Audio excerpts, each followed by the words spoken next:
Bienvenue à Ginza, au cœur de Tokyo, où enseignes UP et architecture futuriste côtoient culture et design traditionnel japonais. Nous allons voir comment l'ancien et le nouveau tissent dans ce quartier un lien unique, en commençant par découvrir le plus récent et le plus luxueux centre commercial de la capitale, Ginza Six. L'architecture moderne de ce bâtiment frappe au premier coup d'œil, mais quand on regarde cette façade avec attention, on y trouve des références au riche passé du Japon. Ces arches, par exemple, rappellent les traditionnels rideaux Noren qui sont accrochés à l'entrée des magasins japonais pour souhaiter la bienvenue. Alors, venez avec nous. Ginza Six abrite une ribambelle de marques haut de gamme, mais les lieux ne se limitent pas au shopping. Dès qu'on y entre, des œuvres contemporaines japonaises nous sautent aux yeux. Régulièrement, après quelques mois, un nouvel artiste en résidence crée une installation spécialement pour cet espace. Le centre accueille aussi une galerie d'art.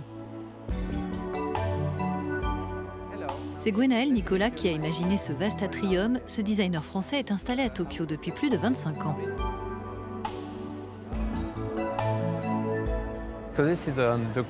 C'est le cœur de Ginza Six. C'est aussi le cœur de Ginza en quelque sorte.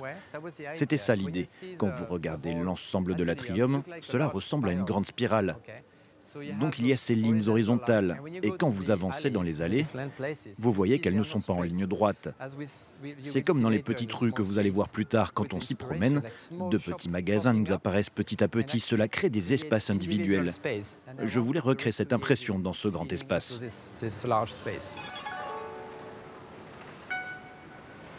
Gwenaël Nicolas nous emmène dans ces ruelles qui ont influencé son design. Au Japon, rien n'est linéaire. Il faut enlever des couches successives pour découvrir les choses. Donc d'un côté, on a ce petit temple. C'est fantastique, c'est ça la réalité.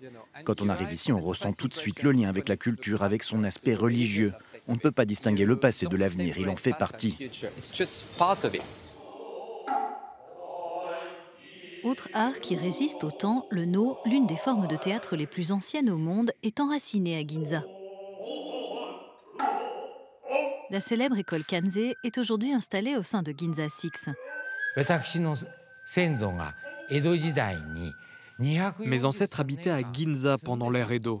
Et ils ont vécu là pendant 243 ans. Et aujourd'hui, 150 ans plus tard, ma famille est revenue dans ce quartier. Donc c'est pour cela que c'est un lieu très important pour moi. La famille du grand maître a fondé l'école Kanzei du théâtre No il y a plus de 700 ans. Mon aïeul, qui s'appelait Zeami, a créé cette forme de théâtre No. Et son travail intégrait de nombreux thèmes universels. Donc on peut dire que c'est pour cela que cet art perdure depuis 700 ans sans interruption. Je porte cette responsabilité de maintenir le No vivant en l'emmenant du passé vers l'avenir.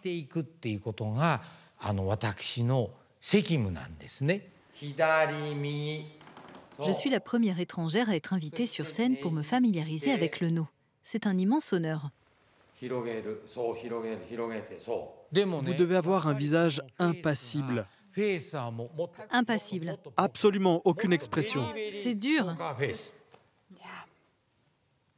Oui, c'est ça. C'est tellement difficile pour moi de garder un visage sans expression. Il faut que je m'entraîne.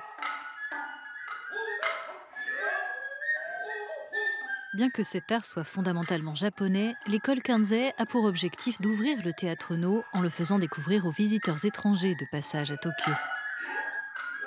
Certaines représentations proposent des sous-titres.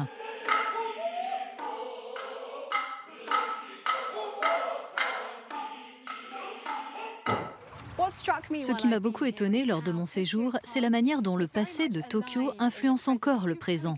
Les deux sont entremêlés pour les Japonais. Et en tant que visiteurs, nous sommes chaleureusement invités à en faire l'expérience par nous-mêmes.